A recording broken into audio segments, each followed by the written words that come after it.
reflexiva. A mí me parece que es una película que está constantemente invitando al espectador a unas ciertas complicidades, porque la película está llena de guiños y de complicidades que el espectador necesita entrar en ellos. Pero tal vez para la época el espectador no se interesara en esos guiños, ni los críticos tampoco. No, además, yo insisto, es que en aquella época casi todos los críticos eran censores al mismo tiempo. Sí, pero aparte supongo que fueran censores, pero tuvieran un mínimo de criterio crítico. No sé si lo tenían. Bueno. Ese es otro tema. No, bueno, pero hay muchas películas que yo creo que ahora mismo estarán en esa situación y que no han sido descubiertas. No, además hay que ser... Ahora mismo, cinematografía. Es que hay que ser honrados. En aquella época, evidentemente, había una crítica oficial, digamos, pero también empezaba ya a surgir, en el año 53, unas revistas minoritarias, unos semanarios, con unos críticos. Yo recuerdo que concretamente, el productor de tu última producción, Eduardo Ducay, escribía en un semanario, tú no sé si te acuerdas. Yo me acuerdo que del chaval lo leía, unos artículos de Eduardo Ducay. Ángel Zúñiga se ocupaba nada más que del cine americano. Ángel Zúñiga, sí, claro, hablaba mucho del cine americano. Y era más historiador, yo creo que más que crítico, era historiador. Ya había publicado Zúñiga la historia del cine suya, en 2 tomos. Por eso que era más historiador. Sí, claro que la había publicado. Ya existía el Instituto de Investigación. Yo no sé, por ejemplo, si Eduardo Ducay había visto entonces esta película. Lo que sí sé es que es un gran entusiasta de la película. Pero entonces no la vio de ver. Y este año, cuando fue a dar sus clases a la Escuela de Cine, Eduardo Ducay, la primera película que pidió para enseñársela a los alumnos de producción, curiosamente, fue Vida en Sombras. ¿Tú te acuerdas cómo se llamaba aquel semanario donde escribía Eduardo Ducay en los años 50? ¿No te acuerdas? No. Podía ser, no sé si era Índice o no sé. Bueno, pues yo recuerdo que yo, chaval, leía las críticas de Eduardo Ducay porque era uno de los pocos críticos que hablaba más o menos en serio de las películas, claro, y no pertenecía a la crítica. No te vayas oficial. al año 53, el 47 se abre el Instituto de Investigaciones Cinematográficas, es decir, que hasta el 53 han pasado por ahí Berlanga, Bardem, Muñoz Suárez, Garagorri, o sea que mucha gente que tenía que conocer esta película, en teoría. Y esta película nace en el seno de esa tertulia que tenían en aquellos años Carlos Serrano de Osma, Pedro Lazaga y toda aquella gente que eran, digamos, los vanguardistas del cine en el momento. Cine Club. Y la verdad es que esta película tiene cierto parentesco con las películas que hacía Carlos Serrano de Osma, con Embrujo, Abel Sánchez. Más cerca, con Abel Sánchez. Eran películas de cinéfilo, de cineclubista, eran películas pues de un poco de vanguardia. Claro. Por eso yo... Pero fíjate una cosa, Carlos Serrano de Osma vive una vida profesional similar a la de Llobet Gracia, distinta, pero Carlos Serrano de Osma no consigue una continuidad como director de cine y, bueno, por suerte se dedicó a la enseñanza en el instituto y luego en la escuela, fue mi profesor de dirección en la escuela de cine y era un hombre interesantísimo, pero totalmente marginado en el cine español de la época. Eso es cierto que Serrano de Osma, su reconocimiento fue como profesor, más que como director. Claro, sí, de hecho le llamábamos el profesor, ¿no? Porque sus películas pasaron también un poco, pero no tan, o sea, Embrujo, que era una película rarísima para aquella época, tuvo su reconocimiento, y Abel Sánchez. ¿Embrujo con quién es? Con Lola Flores y Manolo Caracol. Sí, y Fernando Fernández Gómez. Y esa es una extraña película que hizo Serrano de Osma con unos playbacks verdaderamente insólitos. Bueno, es lo mismo que a lo mejor ponemos aquí, que pasa con la película de Rojo y Negro. Rojo y Negro. Esa es del año 42, esa todavía es anterior. O sea, no es una película muy conocida tampoco. No, se no la conoce nadie.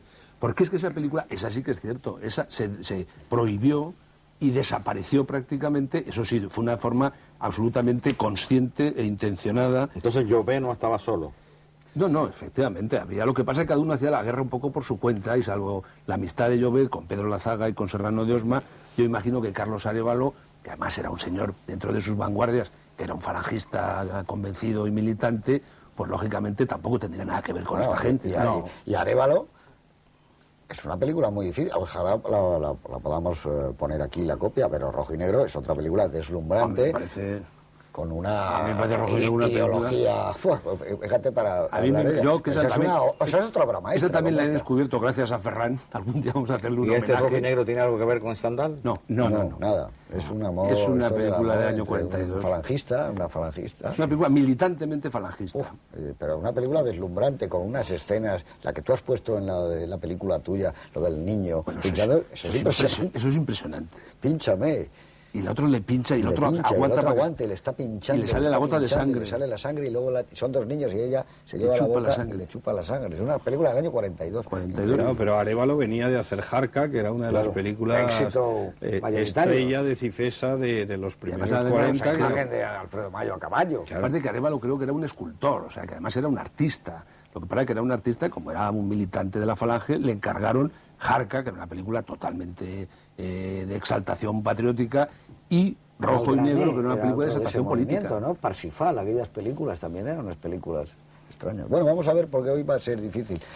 Si te tuvieras que quedar, Guillermo, con un solo plano, con una sola secuencia o con una escena de la película, ¿cuál sería para ti? Bueno, hemos hablado aquí de varios planos que a mí me interesan mucho, pero a mí me gusta mucho el final de la película. Yo creo que eso da la medida de lo que es... El cierre, ¿no? Sí, de lo que hemos visto, de lo que es la película y de las intenciones del autor.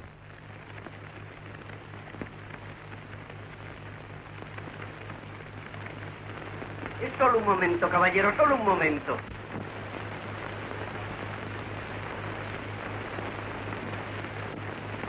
Sonrían, sonrían. Así. La música hace más bella la sonrisa de mis clientes.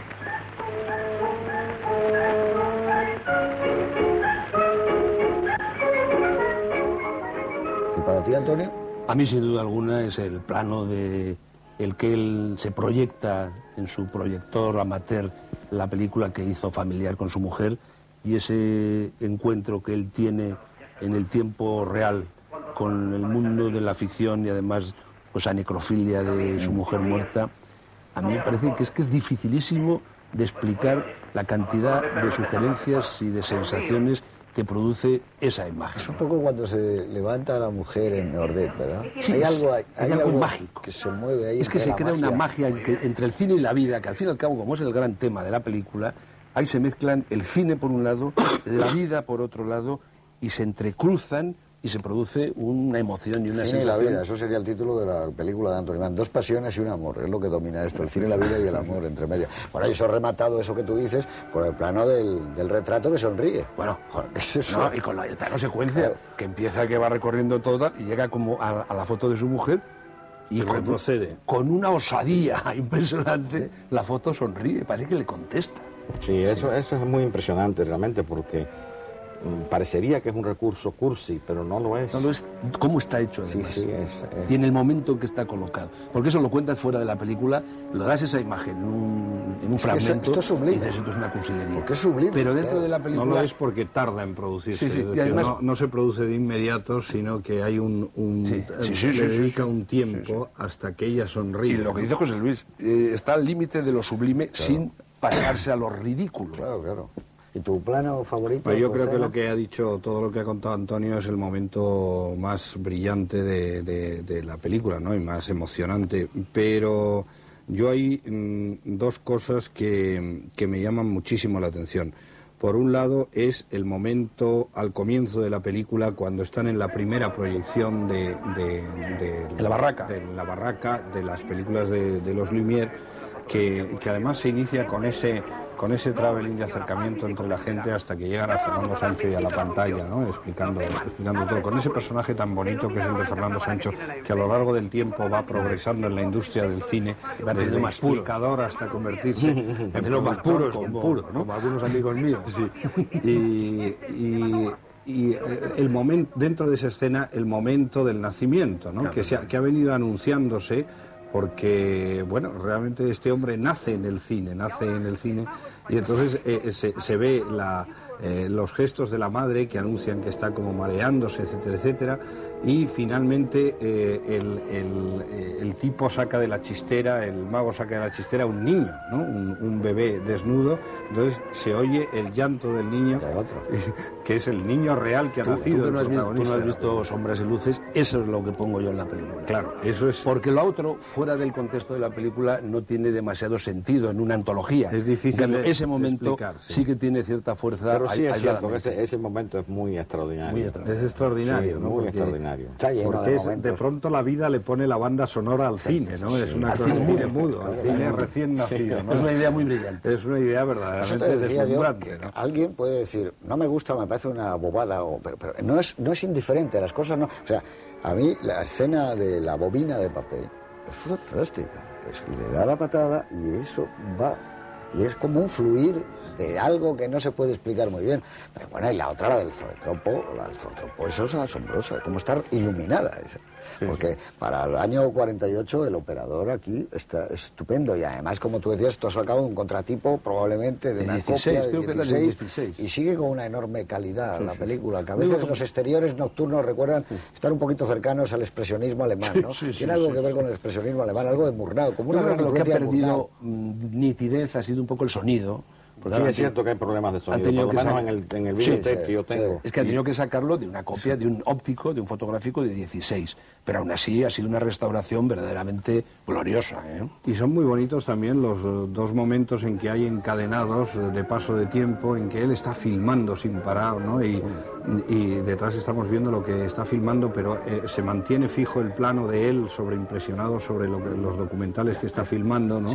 Como el momento en que está escribiendo y está la silueta moviendo el zotropo. Y la primera foto que le hace a su amigo de niño, que ya se le empiezan a ver las maneras de director de cine. Que curiosamente cuando él hace la película esa experimental que hace antes del largometraje, ¿no? Lo que hace es repetir lo que ha fotografiado al niño de pequeño, que pero él va a hacerle, le coloca, va a hacerle el contrapicado y no sé qué. Llobet hizo una cosa de la Expo de Barcelona del 29, que lo saca él aquí con Fernando. Sí, es un poco su propia vida. Ustedes no se han preguntado si realmente la película era lo que se llama en inglés a one-off, es decir, una sola, irrepetible, que no va a volver a ocurrir, que ha ocurrido muchas veces en el cine, de un director que hace una sola película. Sí, es como La noche el cazador de Charles Laughton. Ese es un caso. Alguien que hace una sola película que expresa totalmente su mundo, ¿no? Esa expresión en inglés es muy buena porque es una separada. Fuera, claro. Sí. Este es el caso, vamos. Eso hay que preguntárselo porque, claro, sería injusto con Llobet Gracia pedirle que hiciera desde Ultratumba otra película. No, es evidente. Pero que desde el año 48 hasta que murió pasaron muchos años y se dedicó otra vez al cine amateur, creo. Sí. Bueno, estuvo internado también. Bueno, tuvo un problema de